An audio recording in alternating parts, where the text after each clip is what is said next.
Monsieur le Premier ministre, l'une des questions en débat actuellement au sein de la jeunesse africaine, c'est la question donc du franc CFA. Alors, quel regard vous portez donc sur le franc CFA? Notre position sur le franc CFA a été très constante. Vous savez, j'ai la chance d'être un homme politique qui a écrit des livres.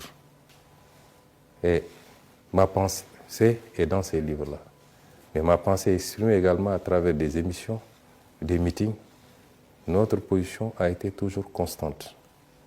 L'effort d'intégration d'une sous-région qui passe par des actes forts pour avoir un marché commun, pour avoir des législations tarifaires communes, pour avoir une monnaie commune, c'est un effort salutaire. Nous voulons un espace intégré. Nous voulons une zone la plus intégrée possible en Afrique de l'Ouest, qui peut aller au-delà de l'espace UEMOA, mais nous le voulons. Nous le souhaitons. Parce que nous sommes dans un monde où les gens se regroupent dans des ensembles pour être plus forts. C'est notre souhait. Et la monnaie est un instrument extrêmement important de politique pour un État. À côté de la politique budgétaire, la politique monétaire est extrêmement importante. Et c'est important que la zone ait réussi de mettre en place un marché commun, de mettre en place une monnaie commune. Mais il y avait un problème. Le problème, c'est que cette monnaie continuait à symboliser quelque part une présence coloniale, quoi qu'on dise.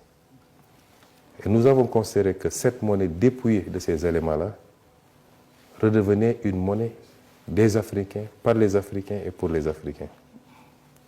Il y a des aspects symboliques, c'est l'appellation de la monnaie, même si CFA de 1960 ne signifie plus tellement CFA de 1960. Mais le seul fait qu'on parle encore de CFA pose problème. Ça, c'est un élément. Mais ça, c'est les aspects les moins importants. C'est symbolique. Après, la monnaie est un instrument, comme je l'ai dit, de politique publique. Le débat qu'on se pose, c'est est-ce que cette monnaie, telle qu'elle se présente aujourd'hui, est adaptée à nos options de développement? De la réponse à cette question doit dépendre l'orientation qu'on va prendre. La monnaie CFA, arrimée à l'euro et à la zone euro, semble être une monnaie trop forte pour nos économies, qui nous restreint à être des pays importateurs qui consomment ce qui est produit ailleurs, mais qui ne nous rend pas très compétitifs quand on veut inverser la tendance. Or, la logique dans nos pays, c'est d'aller vers une politique de substitution des imports. C'est entre autres un des griefs économiques, il y en a beaucoup d'autres, notamment le manque de flexibilité et beaucoup d'autres aspects. À partir de ce moment, c'est de la réponse qu'on apporte à ces considérations techniques qu'aura dépendre notre décision d'aller dans tel ou tel autre sens. Et nous avions dit, depuis mes écrits, mon livre de 2018, quand je devais être candidat à l'élection présidentielle, jusqu'au programme du président Bassirou Diomaye de 2024, nous sommes restés constants. Nous sommes dans un ensemble qui présente ses avantages, mais qui a des inconvénients. Nous poserons le débat avec nos partenaires. Pour le dire, nous devons évoluer. Si une solution est trouvée dans ce cadre-là, tant mieux. Il n'y a aucune raison pour que nous sortions de cette monnaie. Mais si ce n'est pas le cas, nous assumerons notre responsabilité. Et nous sommes toujours dans cette logique.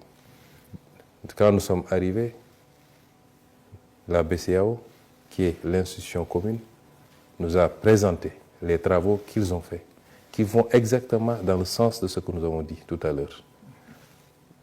Il s'agit maintenant pour les présidents de se retrouver pour valider un certain nombre d'options. Ça, c'est l'aspect politique. Les techniciens ont fait leur travail.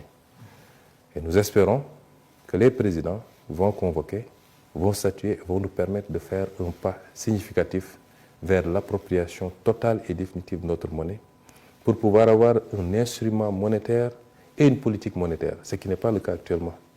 C'est pourquoi nous sommes toujours obligés de nous recentrer sur nos politiques budgétaires avec les tensions que nous vivons.